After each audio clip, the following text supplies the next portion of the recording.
مساء الخير، ازيكم؟ كل سنة وانتم طيبين وعيدكم مبارك ان شاء الله. تعالوا بينا نعمل البيتي فور الناعم اللي بيدوب ذوبان في البق. هتنافسي بيه اشهر المحلات. بمعنى ايه؟ بمعنى ان انت هتاكلي بيتي فورايه ناعمة جدا وبتدوب كده في بقك ذوبان. سهلة وبسيطة جدا، يلا بينا نشوف هنعملها ازاي. بس قبل ما ابدأ الوصفة بتاعتي، يلا بينا نعمل لايك وشير للفيديو ونحتفظ بيه عشان ان شاء الله نطبقه في العيد. كل سنة وانتم طيبين. الموضوع سهل وبسيط جدا، بس امشوا على الخطوات بالظبط. اهم حاجه يا جماعه في البيتي فور اختيار نوع الزبده بتاعك. تقدري تعمليه بالسمنه على فكره، نفس المقادير دي تقدري تشيلي مقدار الزبده وتحطي السمنه، مفيش اي مشكله خالص. اهم حاجه تكون بدرجه حراره الغرفه. انا هستخدم العجان، بس تقدري تستخدمي على ايدك او المضرب على فكره، مفيش اي مشكله. 750 جرام من الزبده بدرجه حراره الغرفه، و200 جرام كمان من السكر البودره. اهم حاجه نكون نخلينه كويس جدا. هنسيبهم يتضربوا على جنب كده. تمام. كيس الدقيق بتاعي عباره عن كيلو، شلت منه 3 معالق كبار، ده انا عشان هعمله في الكيس. تقدري انتي تعمليه طبعا في المكنه وتسيبي ال3 معالق زي ما هما. القوام بيكون كريمي بالشكل ده واللون يفتح. ببتدي انزل ب3 بيضات، بس البيض بقى هو اللي بيختلف معاكي وبيديكي درجه النعومه اللي انتي عايزاها. انا بحط 2 صفار بيضه وبيضه كامله. تمام.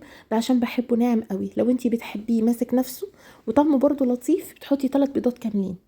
فده بتاعك انتي وعلى حسب راحتك. البياض يا جماعه هو اللي بيفرق في القرمشه بتاعه البسكوته ونشفانها، يعني عايزين تخلوه ماسك نفسه شويه زودي البياض. ضفت بقى الدقيق بتاعي اللي ناقص منه 3 معالق، وببتدي يا دوب اخلط العجين بتاعي بالشكل ده. وده بيكون القوام بتحس انه بيلزق شويه وكريمي جدا. ده عشان يبقى سهل يدخل معانا في كيس الحلواني. التيب بتاعتي بقى 7 أو 6 على حسب اللي انتي بتفضليه. انا بحب اعمله بصراحه صغنون كده. ما تقلقوش، النقشه هتفضل زي ما هي ومفيش اي مشكله خالص، وكمان مش هتتغير. يعني مش هتفرش ولا هتنفش معاكي ولا اي حاجه. مفيش بيكنج باودر حطيته خالص، هي المكونات بس اللي قلتلكوا عليها. والصواني مش مدهونه اي حاجه خالص. بسخن الفرن على درجه حراره 180 وبعد كده بخليه على 170. تمام. التسويه بتاعته سهله وبسيطه جدا، ما باخدش لون من تحت ولا فوق، يا دوب لون دهبي فاتح جدا زي ما انتوا شايفين كده. وبيبقى الموضوع خلاص خلص معانا. ربع ساعة بالظبط في الفرن وبتقفلي عليه. بالنسبة للشوكولاتة بعمل نص المقدار فانيليا، وبسويه زي ما انتوا شايفين كده. بعد كده بضيف معلقتين من الكاكاو وعليها معلقة من الزبدة، وبعجن كده بايدي او مش بعجن، يعني بخلط بس المكونات مع بعض، ما بنعجنش عشان يعني ما نعليش عرق الجلوتين بتاعنا في دقيق وتقلب بسكوتية تكون ناشفة كده ومعضمة. وبرده ببتدي اعمل الروزيتات بتاعتي بالشكل ده. تقدري تعملي اشكال كتير جدا على فكره. الموضوع سهل وبسيط جدا، بس انا بحب الشكل ده زي المحلات بالظبط. بيكون بسيط وسهل بالنسبه لي وما بياخدش وقت خالص. ده بيكون شكله بالظبط. خلصنا الكميه بتاعتنا كلها. بحتفظ بيها بقى في، بحط الكيس الاول في علبه وبعد كده بغطيه للوقت اللي انا بقى هزينه فيه. كله مقاس واحد على المسطره. بصوا على الشعر خطير. هتعملوا الوصفه دي وانتم مغمضين.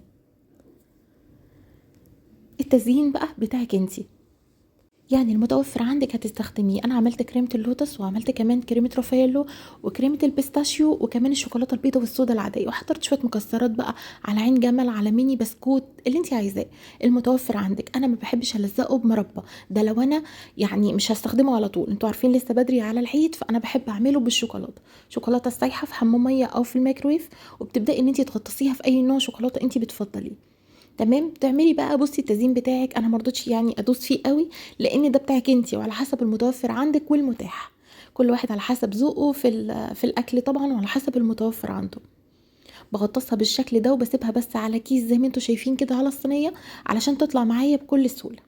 بتظبطيها بعد كده وبتشيليها في علب وبتحطيها في التلاجة لوقت التقديم. الموضوع سهل وبسيط جدا. لا وكمان ممتع، ما بتحسوش باجواء العيد غير لما احنا بنيجي نعمل البيتي فور ده. يا جماعه انا بالنسبه لي كده ما بحسش بالعيد غير في البيتي فور. الموضوع سهل وبسيط جدا وتقدروا تعملوه بكل سهوله، وهيطلع معاكي احلى وانضف واوفر كتير جدا من بره. والبيتي فريه هتاكليها كده هتحس بنعومه مش طبيعيه، بتدوب كده في البق ذوبان. غنيه جدا. تقدروا زي ما قلت لكم تستبدلوا مقدار الزبده بمقدار السمن، مفيش اي مشكله. اهم حاجه تكون بدرجه حراره الغرفه، يعني تطلعيها تكون كريميه. تطلعيها مش قبلها من 3 4 ساعات كده بره التلاجة عشان تكون كريميه. اتمنى ان الوصفه تكون عجبتكم. طبقوها ومنتظره ان شاء الله رايكم وصور تطبيقاتكم في جروب التطبيقات. اشوفكم ان شاء الله في فيديو جديد ووصفه جديده. كل سنه وانتم طيبين وعيدكم مبارك ان شاء الله. ما تنسوش لايك وشير للفيديو. باي باي.